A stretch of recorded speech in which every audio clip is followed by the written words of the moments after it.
السلام عليكم ورحمة الله وبركاته، بسم الله والصلاة والسلام على رسول الله. عدنا إليكم في فيديو جديد من فيديوهاتنا، وإن شاء الله النهاردة مع فيديو مهم جدا وبشرى سارة لكل اللي كان سألوني عن شحن الطيور لبره مصر أو استيراد الطيور من بره مصر. النهاردة يا جماعة وصل لنا الحمد لله أول استيرادنا من ليبيا، وزين حمام على الرايق لسه جايين لنا من ليبيا وجبناهم بطريقة حلوة. هنقول لكم الطريقة إزاي، تمام؟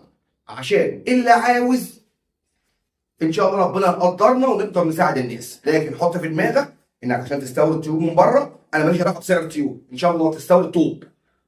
سعر الطيور واستيرادها من بره غالي شويه، تمام؟ فلما تيجي تجيب من بره وتشتري من حد من اي دوله بالاخص ليبيا، حاول تجيب درجه اولى، تمام؟ فادي اهو كرتونه جايه لنا. ايه ده بقى، لو جايلك من ليبيا في كرتونه؟ لا يا فندم، مش جايين في كرتونه. هقول لك القصه واحنا بنتكلم، تمام؟ لان الحمام ده جاي من يوم الاربعاء، وصل يعني اتشحن من ليبيا من يوم الاربعاء، تمام؟ واحنا النهارده ايه؟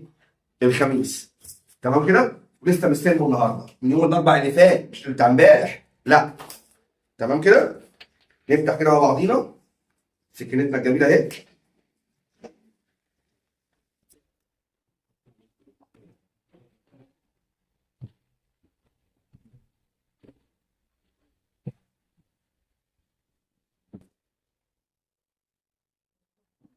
تمام يا جماعه، ما شاء الله لا قوه الا بالله. بسم الله.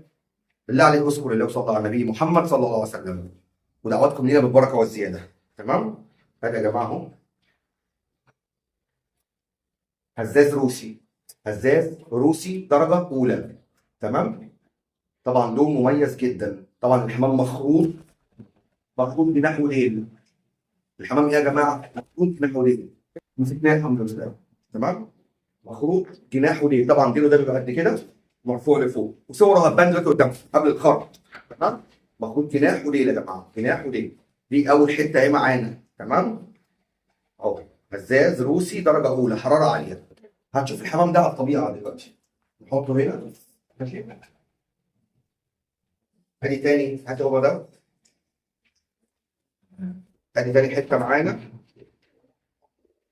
بصوا مخروج جناحه ليل، ها؟ تاني حته معانا روسي درجه اولى. بس هو في ايه يا جدعان؟ ثانيه يا مان.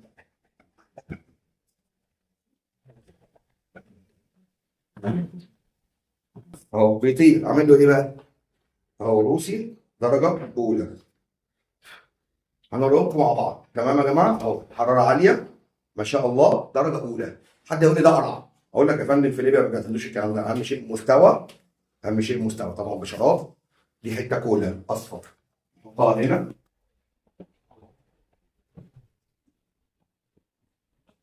تم الاستيراد من ليبيا. قلنا منين يا جماعه؟ من طرابلس او من العجيلات، قرب طرابلس. حته برضه ايه، دي بنوته تقريبا. بصوا يا جماعه لسه عيله صغيره، دي لسه عليها ريش، عليها تقريبا 3 ريشات، تمام؟ عيله صغيره برضه. الديل مخروط اهو، الديل مخروط. حمام بفضل الله جه. هقول لك القصه كلها دلوقتي. ما شاء الله لا قوه الا بالله. بصوا عايزه تطير، ما شاء الله درجه اولى، لون مميز ريتش ألموني، تمام كده؟ اهو عينه كده. الحمام ده احنا علينا عشان يوصل، اقسم بالله عملنا معجزه يعني. طبعا كله قدر الله، بس عشان النيه خير وقلب قلب ابيض حاجه بتوصل بالسلامه. ولا لنا علاقه بحد جاب ايه، ولا ده بيربي ايه، ولا بيعمل ايه، تمام؟ احنا بايه؟ بنغرد في صمت. بصوا يا جماعه، بس برضه مخروط جناح وديل، تمام؟ طبعا يا جماعه الحمام ده وصلنا من اخونا احمد مجدي. اخونا احمد مجدي من ليبيا، تمام كده؟ احمد مصري طبعا، واحمد طلع معاه علينا كذا مره. طبعا احمد دلوقتي من الناس المصنفين في باب الهزاز الروسي في ليبيا، وعنده حمام قوي جدا. فبعت لي اربع ايه؟ 4 فرق، ما شاء الله لا قوه الا بالله، تمام؟ اهو مد عينك، هوريك الحمام في بيتي وهو واقف قدامك، تمام؟ اهو يا جماعه، تمام؟ موجود برضه ايه؟ ديل وجناح وشراب، كل حاجه موجوده. خد بالكم شراباتهم كبيره. طيب ايه قصه الحمام ده؟ وجالنا ازاي؟ ووضعته ايه؟ تمام؟ بصوا يا جماعه، طبعا اخونا احمد مجدي طلع معانا على القناه كذا مره. احمد كان من المصنفين في مصر في حمام الهزاز، الاكتاف والديول والامريكي والبولندي والهولندي. تمام كده. احمد ربنا من عليه وراح يشتغل في ليبيا بقاله سنتين تقريبا. طبعا مش هيعرف يقعد من غير حمام، فابتدى ان هو يربي، فهو دخل دماغه الحمامه دي، لقاها متميزه جدا في ليبيا وعندهم درجه اولى. تمام. فابتدى ان هو خد مكان وجهز مكان وعمل حظيره هو وواحد ليبي صديقه، وبفضل الله عندهم اقوى المستويات. تمام. احمد بقاله فتره بيفرخ، فقال لي هبعت لك اقوى خطوط الدم. هو نازل بعد العيد الكبير يا جماعه، في كمان دفعه جايه كمان كام يوم، في ابيض وفي اصفر جاي.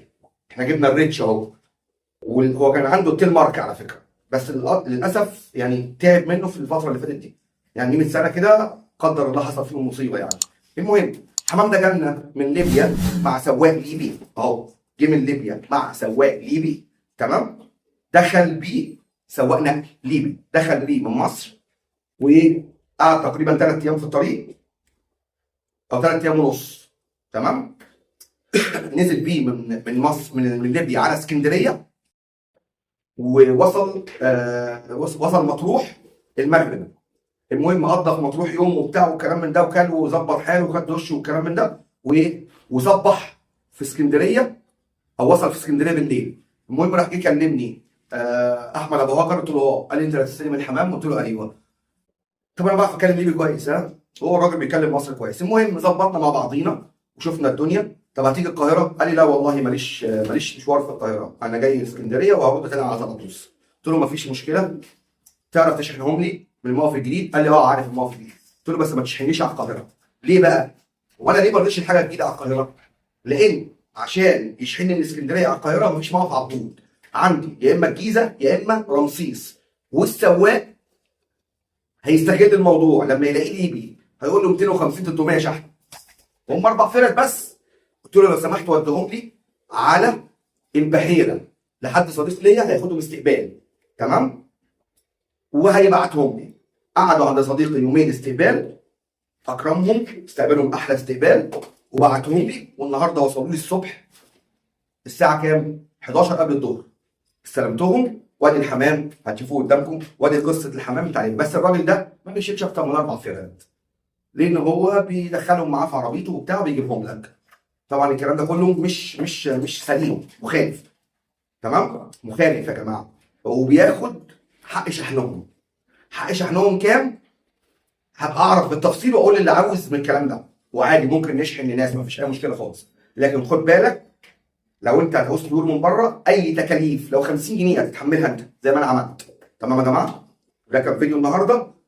هو الفيديو معانا وصل لنا مجموعه حمام من جمهوريه ليبيا او من دوله ليبيا.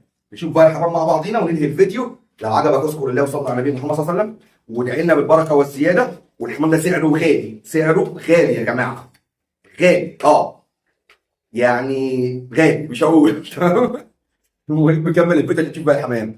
طبعا لو انت اول مره بتشوفنا وعجبك محتوى القناه ما تبخلش علينا بالاشتراك وتفعيل الجرس، واعمل تلقي اشعارات للكل، واثبت في تحت معانا في التعليقات، وادعي لنا دعوه حلوه صادقه من قلبك. كمل الفيديو ما تروحش بعيد. ادي يا جماعه الحمام اهو قدامكم. تمام. وصل لنا عن طريق الشحن. ماشي. طبعا يا جماعه الحمام اللي بيجي من دول اخرى زي ليبيا لازم وانت بتشحنه تعمل ايه؟ تخرط الجناح والديل. تمام. عشان ما ياخدش حيز معاك، وانت بتشحن. طبعا دول كانوا جايين في صندوق فاكهه محطوطين جنب السواق وهو سايق، بحيث ان اللي بيبص ده صندوق فاكهه، مش هيقول لك ده ايه ولا بتاع ولا الكلام من ده. ماشي. وكان كل استراحه بيقف فيها بيفتح عليهم يشربهم. تمام. ويحط لهم معاه هو اكل في العربيه، ويحط لهم شويه اكل. فادي الحمام اهو قدامكم. تمام يا جماعه اهو. متع عينك كده معانا شوف الحمام وجماله. طبعا الحمام ده هيتحول لما الديل ده يخرج، الديل المخروط ده يتشال ويبتدي يطلع تاني. هتشوف حاجه تانيه كده غريبه قوي قوي قوي قوي. تمام. هتشوف مستوى قوي قوي. الفتره اللي جايه ان شاء الله نبتدي نكثف الفرخ فيهم. طبعا بعتهم لنا اخونا احمد مجدي. طبعا بحب اشكر احمد مجدي وبقول له شكرا يا احمد بجد على نقاوه عينك. حاجات تفتح النفس فعلا يعني. تمام يا جماعه. وده كان فيديو النهارده. شكرا جدا على حسن المتابعه والمشاهده، وشكرا جدا على الطيور اللي وصلت لنا، ودعواتكم لينا بالبركه والزياده.